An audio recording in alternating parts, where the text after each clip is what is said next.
السلام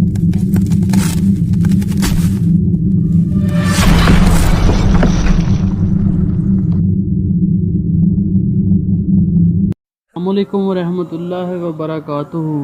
حضرت موسیٰ علیہ السلام کے دور کی بات ہے کہ ایک نوجوان حضرت موسیٰ علیہ السلام کے پاس آیا، عرض کی اے اللہ کے پیارے نبی، مجھے جانوروں کی بولی سکھا دیجئے، ہو سکتا ہے کہ میں حیوانات اور درندوں کی زبان سیکھ اور سمجھ کر اللہ تعالیٰ کے دین میں کوئی عبرت حاصل کروں، کیونکہ میرے خیال میں انسانوں کی تمام باتیں اور دنیا داری کی ہیں، ہو سکتا ہے جانوروں کی باتوں کا کوئی معمول ہو اور آخرت کے بارے میں ہو، مجھے زبانیں سیکھنے کا بہت شوق ہے۔ حضرت موسیٰ علیہ السلام نے فرمایا، بے وقوف انسان، شاید تجھے شیطان ملعون نے بہکا دیا ہے، تیرا یہ شوق درست نہیں ہے۔ نوجوان کہنے لگا، آپ اللہ تعالیٰ کے نائب ہیں، اگر آپ مجھے جانوروں کی زبانیں نہیں سکھائیں گے تو میں مایوس ہو جاؤں گا، آپ مجھے سکھا دیں، آپ کا اس میں کیا نقصان ہے۔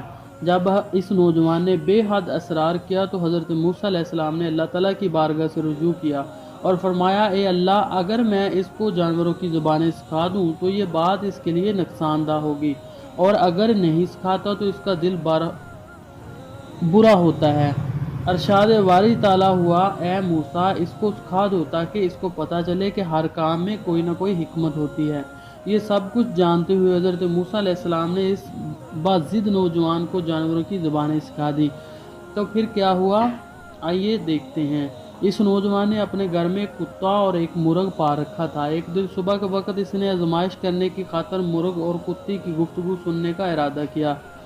جب اس کی خادمہ نے کھانا کھانے کے بعد دسترخوان کو جھاڑا اور اس میں سے روٹی کا ایک چھوٹا سا ٹکڑا زمین پر گرا، مرغ اور کتا دونوں اس روٹی کے ٹکڑے پر جپٹے، مگر مرغ اس کو اچک کر لے گیا۔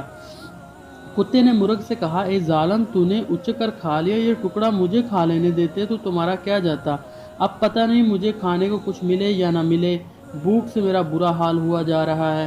مرغ نے کتے کی یہ بات سنی اور کہنے لگا، چپ ہو جا، غم نہ کر، اللہ تعالیٰ اس سے بہتر تجھے کھانے کو خوراک دے گا، کل ہمارے آقا کا گھوڑا مر جائے گا، تم پیٹ بھر کر اس کا گوشت کھا لینا۔ اس نوجوان نے جب یہ سنا تو اسی وقت گھوڑا بازار لے جا کر فروخت کر دیا۔ وہ گھوڑا دوسرے دن واقعی ہی مر گیا۔ اسی وقت اس نوجوان نے خدا کا شکر ادا کیا کہ نقصان سے بچ رہا۔ مرغ جس نے گھوڑا مرنے کی بڑ ماری تھی، کتے کے سامنے شرمندہ ہوا۔ کتے نے مرغ سے شکایت کرتے ہوئے کہا، اے مرغ، تو کس قدر چلاک اور جھوٹا ہے، وہ گھوڑا جس کے بارے میں تم نے کہا تھا کل مرے گا، تم اس کا گوشت جی بھر کے کھانا، وہ کہاں ہے؟ میں جھوٹ نہیں کہتا، مرغ نے کہا، ہمارے آقا نے اپنا گھوڑا دوسری جگہ فروخت کر دیا اور وہاں جا کر مر گیا، اسی طرح ہمارا آقا نقصان سے بچ گیا، اس نے اپنی بلا دوسروں کے سر ڈال دی، لیکن کل ہمارے آقا کا خچر مرے گا اور تمہاری عید ہو جائے گی، پیٹ بھر کر خچر کا گوشت کھا لینا۔ اس شخص نے مرغ کی بات سنتے ہی خچر کو فروخت کر دیا، اسی طرح اس نقصان سے بچا رہا۔ اگلے دن کتے نے مرغ سے پھر شکوہ کیا اور کہا، اے جھوٹوں کے سردار، تو آخر کب تک جھوٹ بولے گا؟ مرغ کہنے لگا، فکر نہ کر، کل ہمارے آقا کا غلام بیمار پڑے گا اور رات کو مر جائے گا، اس کے رشتہ دار اس کے مرنے پر کتوں اور مانگنے والوں کو روٹیاں دیں گے، تجھے بھی کچھ نہ کچھ کھانے کو مل ہی جائے گا۔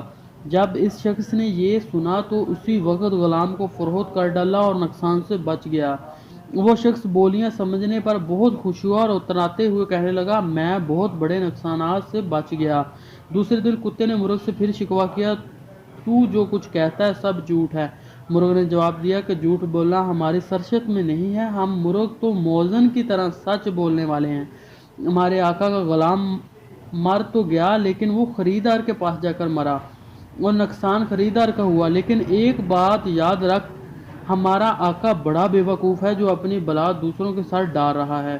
اس نے یہ تمام فروخت شدہ جانوروں اور ایک قیمتی انسان کے فروخت کرنے سے بظاہر اپنا فائدہ کیا، لیکن اس نے اپنا نقصان کیا۔ اگر گھوڑا، خچر، غلام اس کے گھر میں مر جاتے تو ہمارے آقا کی جان کا فدیہ ہوتا، کیونکہ مال اگر انسان کی جان پر قربان ہو جائے تو وہ نقصان نہیں ہے بلکہ نفع ہی نفع ہے، لیکن ہمارے آقا نے اپنی جان پر بلا ڈال کر اپنے مال کو بچایا اور سخت گھاٹے کا سودا کیا۔ اب میں تمہیں ایک اور سچی بات بتاتا ہوں کہ کل کو یقیناً ہمارا آقا خود مر جائے گا، اس کے غم میں جو لوگ اکٹھے ہوں گے، گھر والے ان کے لیے گائے ذبح کریں گے اور طرح طرح کے لذیذ کھانے پکائیں گے، اس میں تمہیں بھی کچھ نہ کچھ مل ہی جائے گا۔ جب اس شخص نوجوان نے یہ بات سنی تو حضرت موسیٰ علیہ السلام کی حضور پیش ہوا۔ خوف کی وجہ سے اس کے چہرے کی رنگت اڑی ہوئی تھی۔ کہنے لگا، اے اللہ کے پیغمبر، میری مدد فرمائیں، بے شک مجھ سے غلطی ہوگی جو میں نے جانوروں کی بولیاں سمجھنے اور سیکھنے کی درخواست کی۔ میں آپ سے معافی مانگتا ہوں اور مجھے موت کے منہ سے جانے سے بچا لیں۔ حضرت موسیٰ علیہ السلام نے اس شخص کی یہ بات دیکھی تو فرمایا، اے بے وقوف، اب یہ بات بڑی دشوار ہے کیونکہ آئی ہوئی قضا ٹل نہیں سکتی۔ میں نے تو اس قضا کو اسی دن دیکھ لیا تھا جو تجھ پر آج ظاہر ہوئی ہے، لہٰذا اللہ کی رضا کو قبول کر۔ مولانا روم اس قائد میں یہ درس دیتے ہیں کہ اللہ کا نبی جسے روکے اس سے رک جاؤ، اسرار مت کرو۔ اللہ کے نبی کو خدا کے فضل و کرم سے ہر بات کی آگاہی ہوتی ہے۔